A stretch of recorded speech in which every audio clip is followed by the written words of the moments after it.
Coming from the heart of Pennsylvania in Wilkes-Barre, it's the No Spectators podcast, diving into all the sports topics happening, bringing all the hot takes to the table and real analysis from your host Joshua Specht. The No Spectators podcast starts now.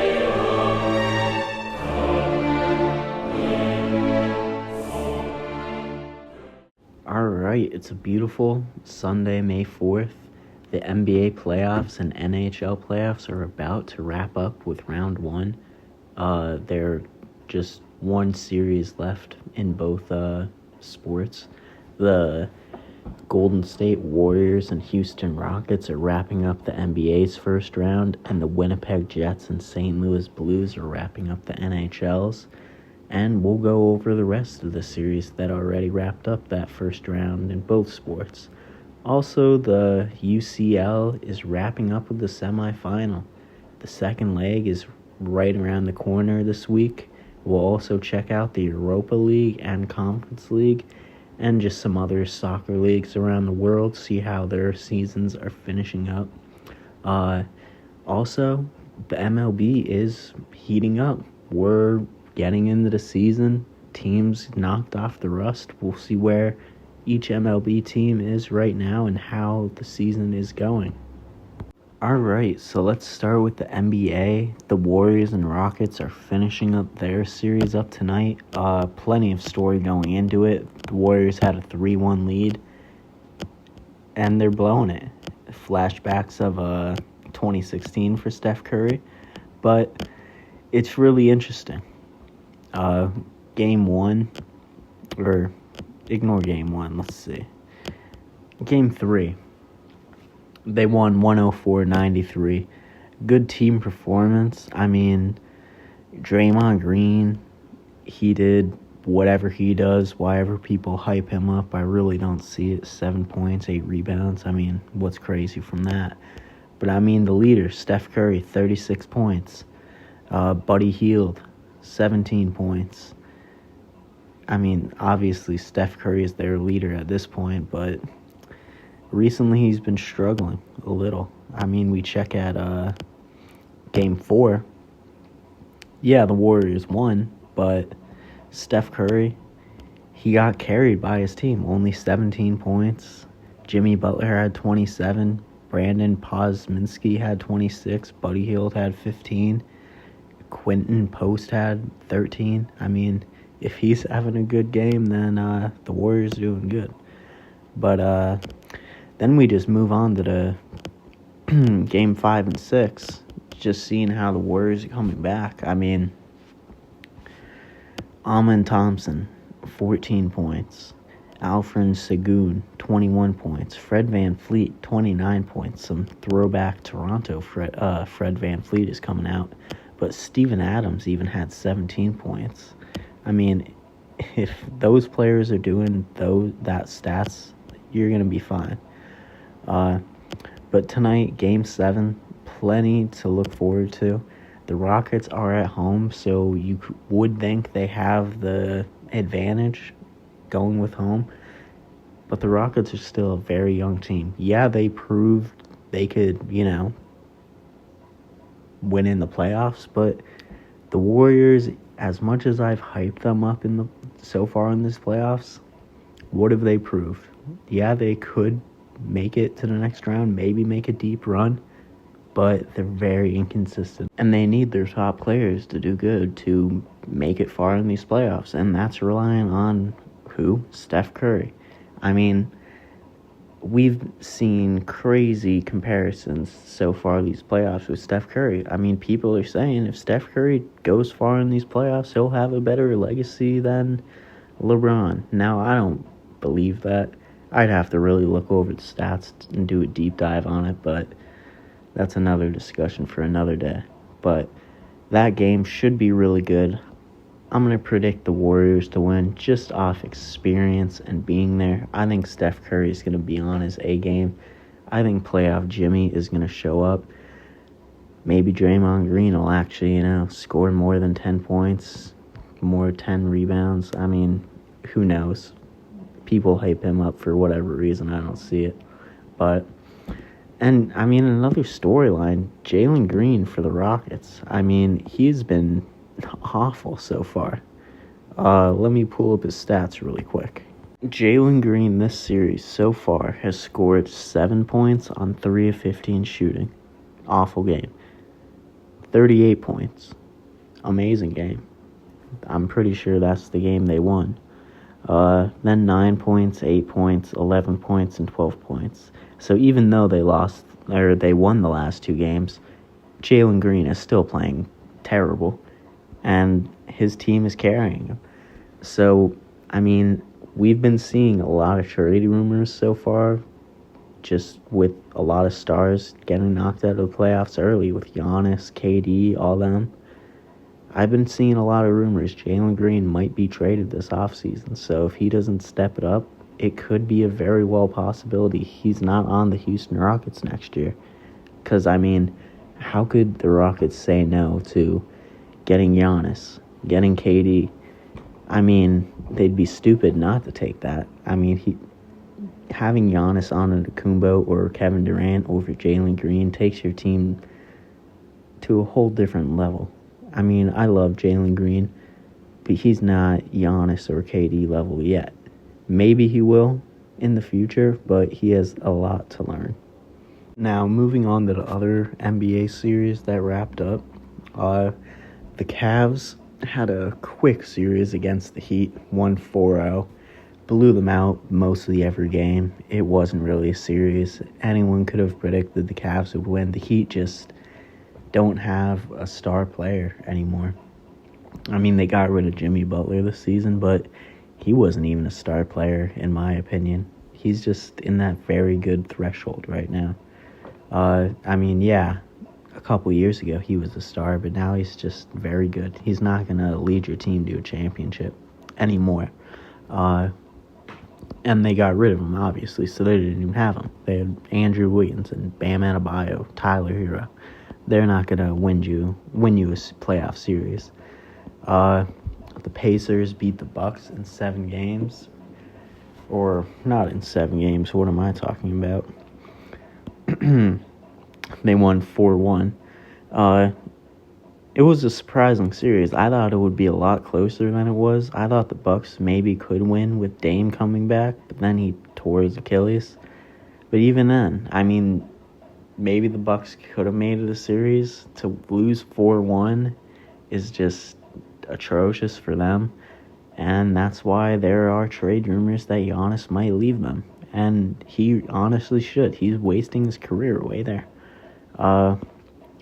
Moving on to the next series, Boston beat the Orlando Magic 4-1 in their series. Not really surprising. No one really thought the Magic would win, in my opinion. I mean, maybe Orlando Magic fans if they were, real high on their team. But no one actually thought the Orlando Magic were going to beat the defending champion Boston Celtics. I mean, come on now. And then the Knicks and Pistons. The Knicks won that series. Honestly, it was exactly how I predicted it. I mean, the Pistons are a sneaky good team. They'll be a lot better next year. The Knicks won in 6. The Pistons honestly maybe proved me wrong that they might win the series. It was questionable at some points, but the Knicks pulled through, won the series. Jalen Brunson, we'll go in on him. I mean, he's a good player, don't get me wrong, but we'll go in on him. And then the Nuggets versus Clippers. What a series that was. Every game lived up to the hype. It was it was probably the best first-round series this playoff, easily. I mean, it was just back-and-forth basketball, and you even had that one Aaron Gordon buzzer beater on a crazy pass missed shot from Jokic. And then every game, just back and forth. One game you had Jokic and the Nuggets going crazy. Then it was Kawhi and Harden. Back and forth. But Game 7 yesterday, it was tough. It was a pretty sad game to watch. For as good as a series that was, Game 7 was not a good game. The Nuggets won by 19. Kawhi Leonard he did his thing, 22 points, but the rest of the team sold. Zubac had 10 points, 14 rebounds. He was scoring a lot better every other game this series. I mean, 10 points, come on. Norman Powell had a great season. Averaged like 17 points a game, scored 9 points. James Harden, as much as I love the guy, he's one of the biggest playoff chokers we've ever seen in NBA history. I mean, it's every single year, it seems. When he was with the Rockets, Game 7 versus the Warriors, they had the most missed 3 shots in NBA history or something like that. Choked that series away. With Philadelphia, a joke. Now here, 7 points in an elimination game.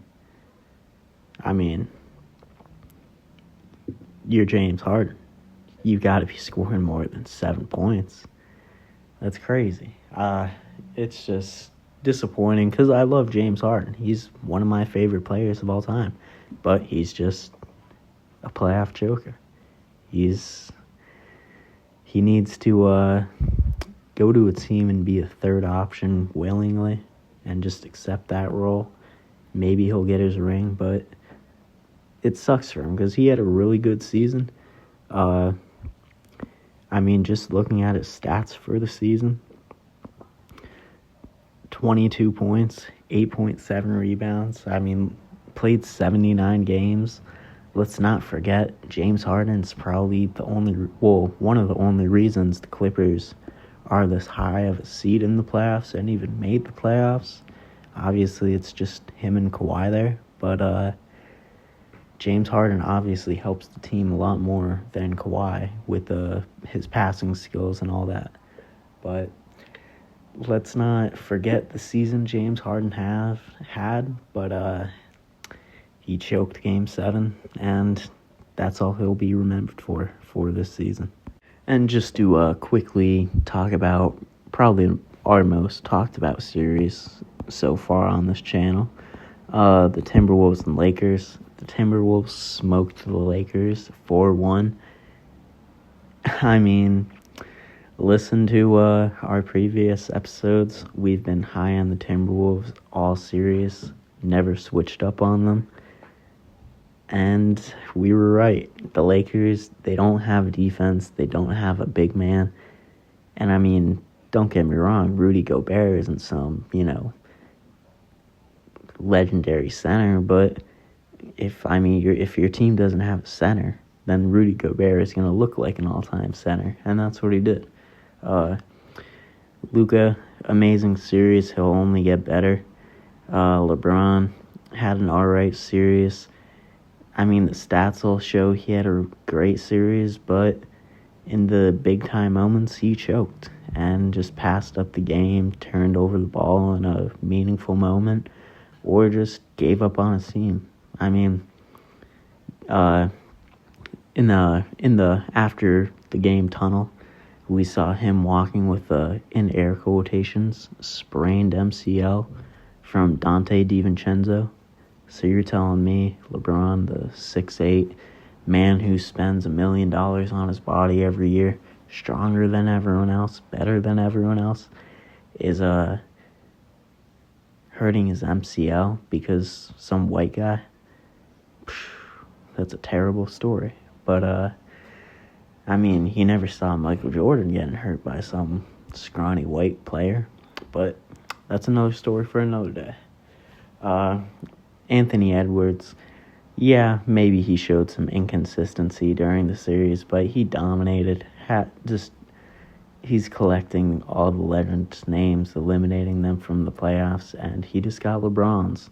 So he's building up quite the career. The Timberwolves looked like a really good team. It'll be interesting to see how far they could make it. I mean, in one scenario, I had them going to the finals if they could keep up momentum, and we'll see. Now, moving on to the second round, right now, the Pacers and Cavs are on in game one. And maybe to people's surprise, the Pacers are leading the Cavs by 6 with 8 minutes left in the third quarter. We'll check back on that game maybe at the end of this podcast when it's almost over or over. We'll see. But I know some people may have thought the Cavs, this is an easy series, but maybe the Pacers could sneak an away game too, if they could finish this game up. Then tomorrow, the Knicks and Celtics start their series. The Celtics are a big favorite in this series. Maybe it's warranted. I don't think it'll be that big of a blowout as people are thinking. I think it'll maybe go six games, yeah. 5 or 6. Probably, yeah, 5 or 6 games. It'll go. I mean, the Knicks aren't a bad team. Jalen Brunson, as much as I hate to watch him play because he's a flopper and just, I mean, he's almost as soft as LeBron. It's crazy. But he's a really good player. Scores with will. And he's just, I mean, I gotta admit, not that bad of a player. Karl Anthony Towns, one of the best shooting big men in our era. The things he does is insane for how tall he is. He's not underrated, but not talked about enough for what he does. Yeah, he's a little zesty and not as easy to like, but he's a good player. The Knicks are just a tough-built team. I mean, Tom Thibodeau, really good coach. Miles Bridges, their Iron Man player. And just, he's also could score with will. Great on defense. The Knicks are just a deep, complete team. But so are the Celtics. They have Jason Tatum, one of the best players in the NBA. Jaylen Brown, who maybe a year or two was arguably better than Jason Tatum. They have Kristaps Porzingis, an alright player. And then they have really good shooting with Derek White and Peyton Pritchard. Don't forget Jrue Holiday. And as much as I hate the guy, because he's a disgrace to Philly, but Al Horford, he does something every, one game a series, so just watch for that. So I think the Celtics will win in 5 or 6 games. But it'll be a really interesting series. Then moving on to the Nuggets and Thunder. I would love to see an upset there. Maybe it's not as likely, but, I mean, it's the playoffs. Anything could happen. I don't think the Nuggets will beat the Thunder. Jokic, as good as he is, this team just isn't deep enough. Jamal Murray isn't his top self. And then, who else do they have? A bunch of role players. I mean, yeah, Christian Braun, alright player. Russell Westbrook, alright at this point in his career. I mean, I'll always defend the guy, but he just does what he needs to do at this point in his career. And then they just have a couple other alright players. The Thunder, they're a deeper team. Yeah, they have Shai Gilgeous-Alexander, Chet Holmgren, Jalen Williams, Carson Wallace.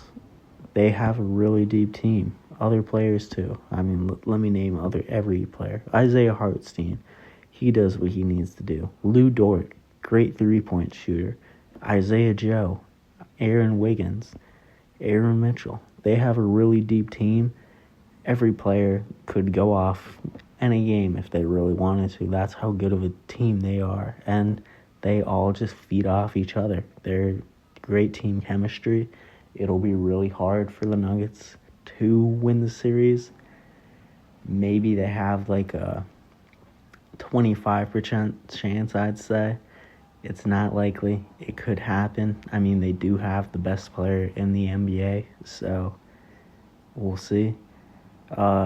Maybe Jokic will prove that he should have won the MVP. I mean, yeah, Shai had a great season, but Jokic had one of the best center seasons in NBA history. I mean, come on now. It'll be a really good series. Maybe an upset could happen, but don't bet on it. Now, moving on to the NHL playoffs.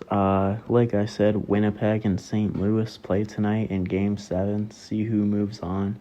As surprising as it is, I mean, Winnipeg had the best regular season in the NHL this season, but lately, those teams haven't fared well in the playoffs. None of them have won the Stanley Cup since 2013 when the Blackhawks did it. Now, they are at home, so they do have the better chance to win just with home field advantage.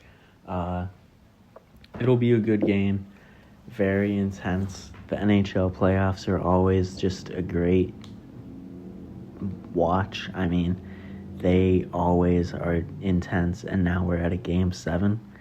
It'll be a great watch. I think Winnipeg will win just because home field. But it'll be a great series. Then moving on to the other games.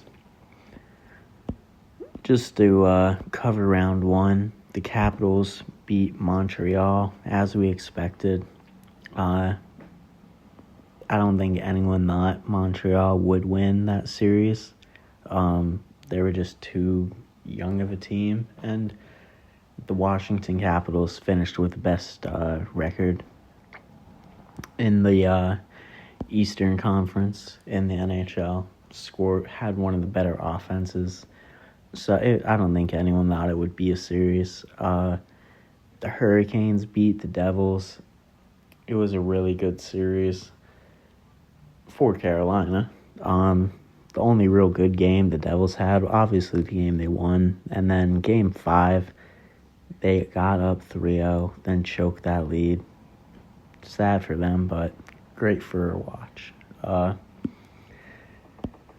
Maple Leafs, they completed their series, actually won in the first round for the first time in a while. Great for Toronto fans.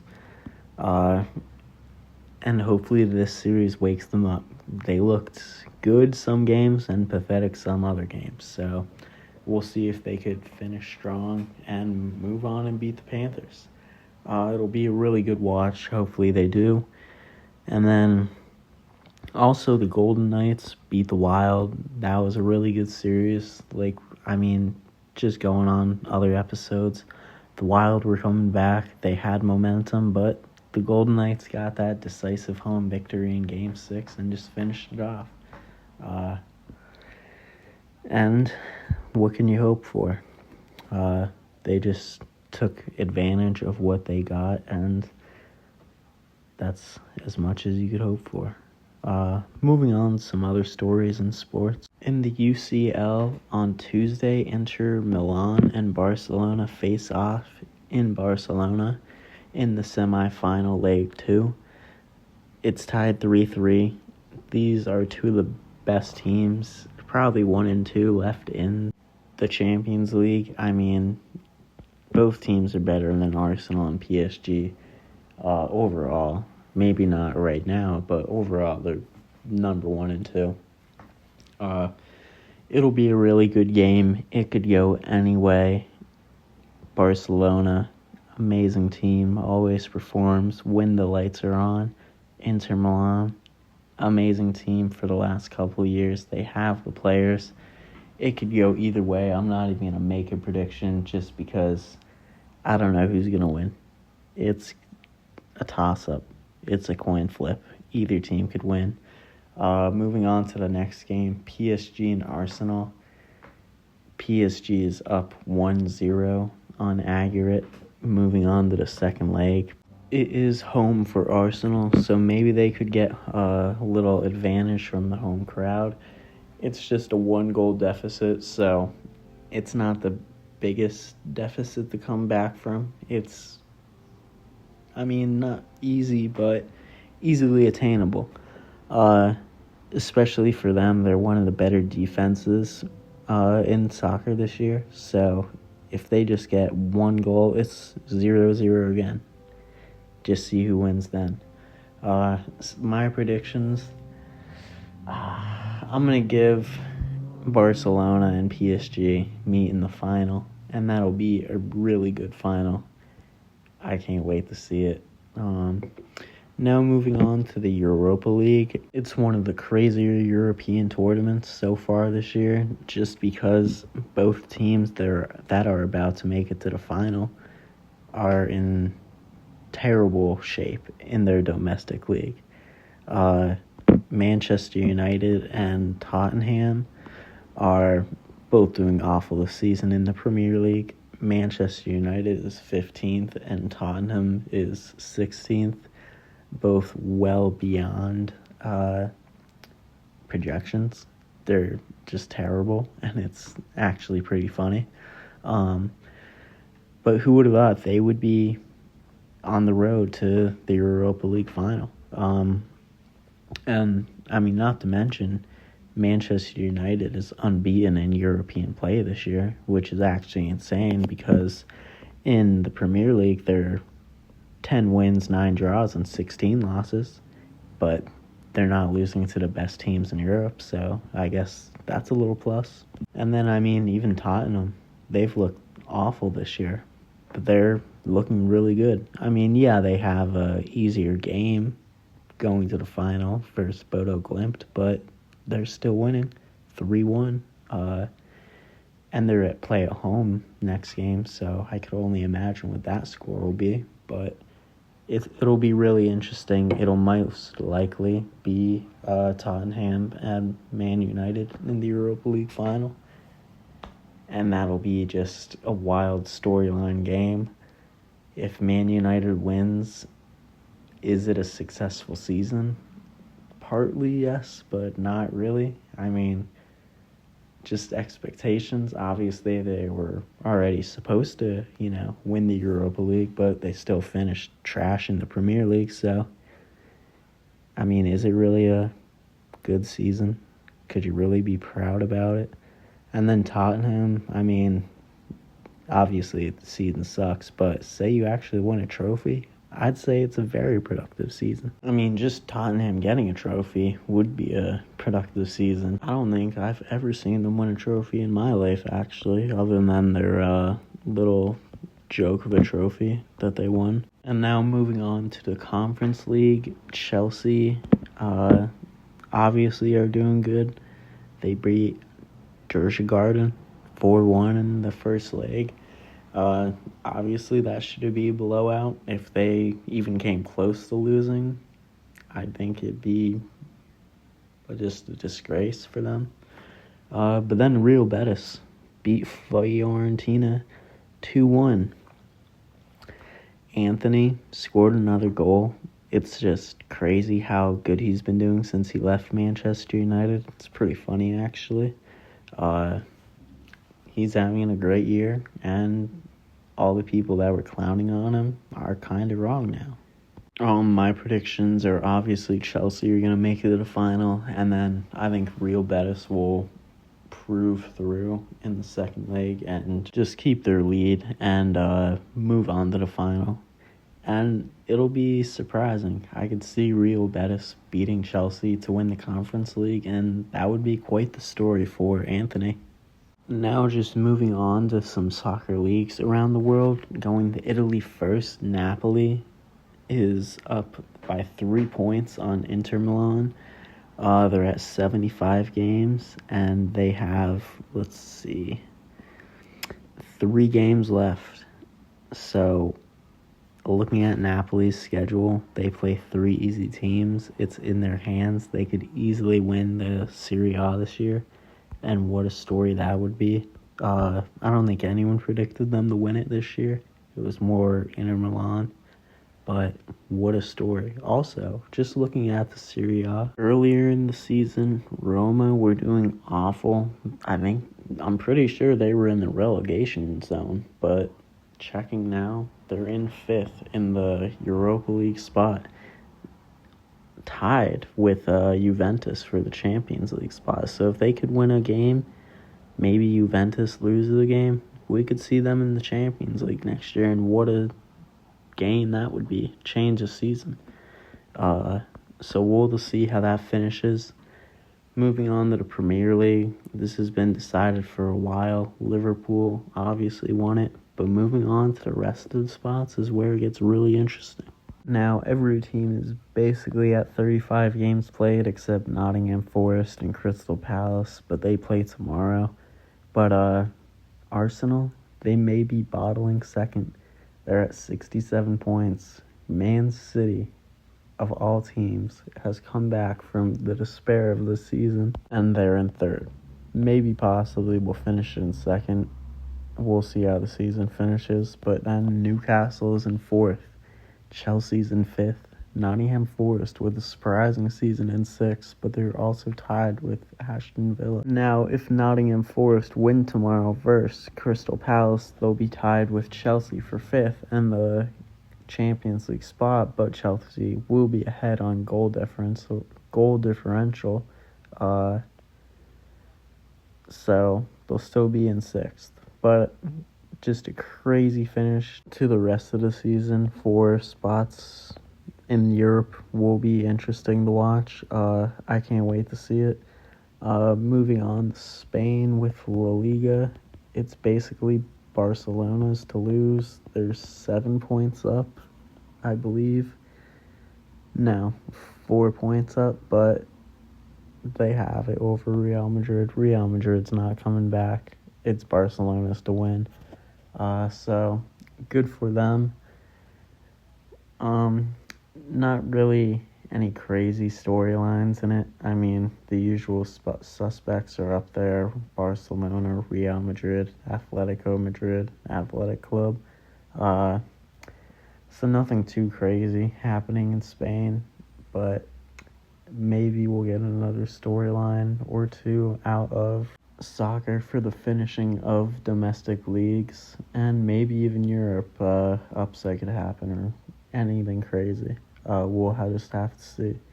Then moving on to the MLB, just checking on the sport because we don't do that too much on this podcast, but just to give a little update every now and then. In today's action, the Cardinals beat the Mets 6-5. The Twins beat the Boston Red Sox 5-4. Padres shut out the Pirates 4-0. The Royals dominated the Orioles 11-6. The Rays beat the Yankees 7-5. Guardians beat the Blue Jays 5-4. The Athletics got a win over the Marlins 3-2. Phillies losing once again, losing to the Diamondbacks 11-9.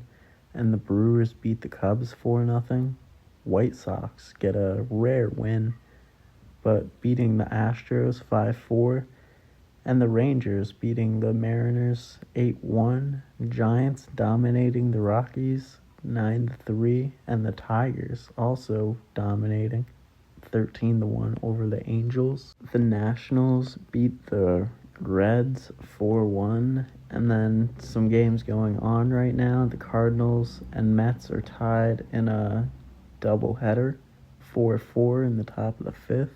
And the Braves are up 4-0 over the Dodgers in the bottom of the third. And then on the division standings, the Yankees are 2 games above the Red Sox, leading their division. In the American League Central, the Tigers are up 1.5 games on the Guardians. And in the AL West, the Mariners are up 2 games on the Athletics. Who would have thought that the Athletics would be in second place in their division? I mean, even last year, 2 years ago. I mean, they've been god-awful for so long just trying to get out of Oakland. But maybe they'll be a serious team again. I mean, they are one of the more historic teams in MLB history. So maybe they will be good again. And then moving to the National League, the Mets are 3 games above the Phillies for the National League East. The Cubs are 3 games above the Reds for the National League Central. And for the West, the Padres are 1 game behind the Dodgers for the lead of the West. That's one of the better divisions in baseball this year. The Dodgers, Padres, Giants, and Diamondbacks too. 10, 11, 13, and 16 losses. That's doing really good in every single division. Either of those teams would dominate. And it'll be really interesting to see how the season unfolds, especially later in the year with injuries, trade deadline. We'll see what happens. And just moving on to some more little stories going on in sports. An interesting stat I saw, the Lakers in the playoffs this series or season. With LeBron on the court, they were minus 41. With LeBron off the court, they were plus 8.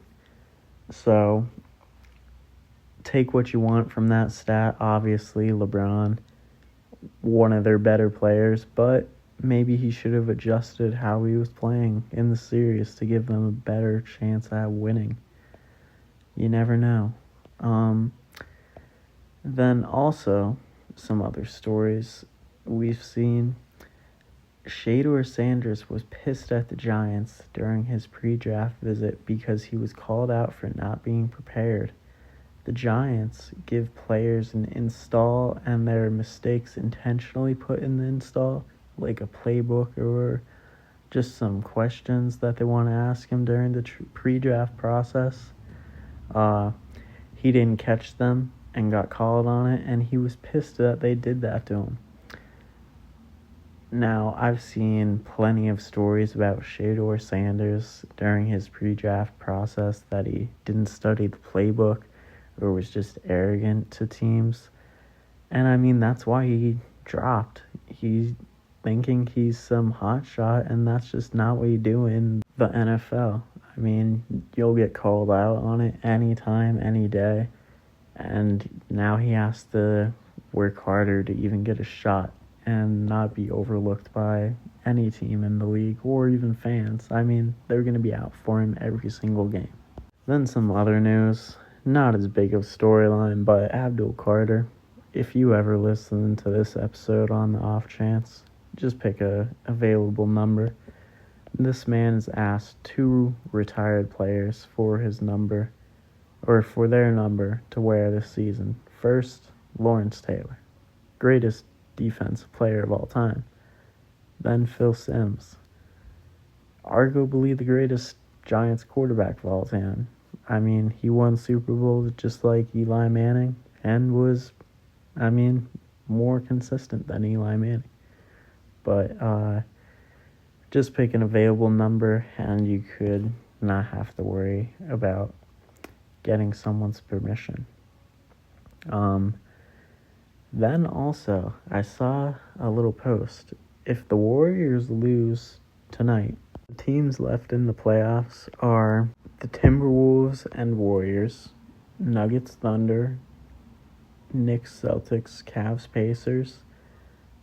Those are all young teams. I mean, other than maybe Jokic, you could say, but not really. There's no players from the older generation left. And that just shows it's the start of a new era in the NBA. Be appreciated for the legends we see now. And they'll be gone someday, and we'll look back and be sad. Steph Curry is the last of our era that's left in the playoffs.